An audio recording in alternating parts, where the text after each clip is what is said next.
नमस्कार मित्रांनो, आज आपण गणेश पुराणाचा 4था अध्याय बघणार आहोत। सोमकांत वनवासात जातो।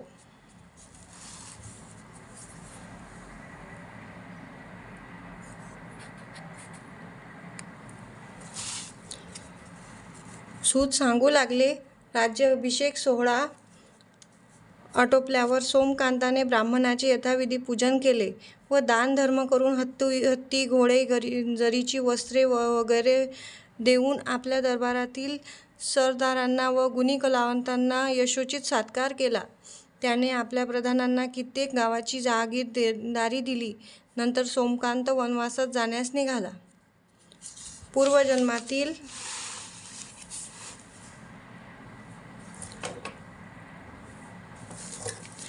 संस्कारही कष्टी झालेले तो सोमकांत वनात निघालेला पाहताच प्रधानांना इतके दुःख झाले की तो आपोआपच उद्योगधंदे सोडून त्या राजामागून वनात जाण्यास तयार झाला।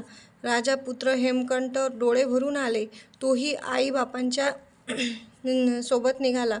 सर्वांसोबत राजा आपल्या पत्नीसह 4 कोस चालून गेल्यावर एका सरोवराच्या काठावर उभा राहून तो प्रजाजनांना उद्देशून म्हणाला, प्रजाजनहो, आपण माझ्या अपराधांची क्षमा करावी व माझ्या हेमकंठावर पुत्रवत प्रेम करावे अशी मी आपणास हात जोडून विनंती करतो।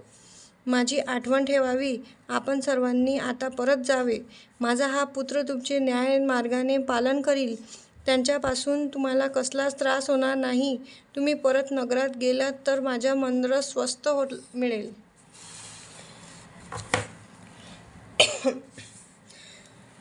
त्यावेळी प्रजाजनांनी काहीजण राजास म्हणाले, महाराज, पाणी आपली शीतलता, अग्नी उष्ण व आपले तेज सोडवित नाही, त्याप्रमाणे राजेही प्रजेचा त्याग करीत नाही।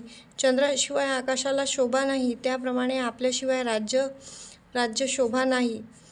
म्हणून आम्ही सर्वजण आपल्याबरोबर येतो।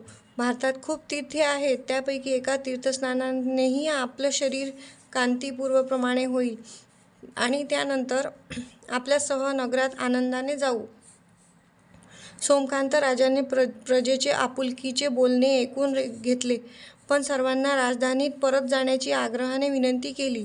सोमकांताचा पुत्र हेमकंठ यावेळी म्हणू लागला, बाबा,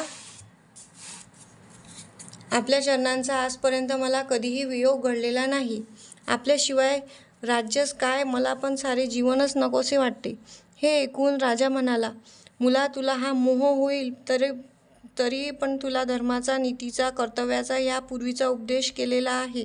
आपल्या पित्याची आज्ञा पालन करण्यासाठी पूर्वी परशुरामाने आपल्या आईचा शिरच्छेद केला। रामाने राज्याचा त्याग करून वनवास स्वीकारला आणि रामाची आज्ञा शिरसावंत मानून लक्ष्मणाने सीतेला वनात सोडून दिलेले, म्हणून तिघेजण तुझ्याबरोबर परत येतील। त्यांच्यासह तू धर्माने प्रजेचे पालन कर। हे माझे सर्व मी तुला दिलेले आहे। त्यांचा तू स्वीकार केला नाहीस तर कर्तव्याचे पालन करण्यात तू चुकलास असे होईल। मी जर पूर्ववत झालो तर पुन्हा आपल्या राज्यात परत येईन। सोमकांताने आपल्या निर्धारापूर्वक सांगताच हेमकंठ सर्व प्रजाजन नगरीत जाण्यास परत फिरले। जातेवेळी राजाने आपल्या पुत्राला अनेक आशीर्वाद दिले।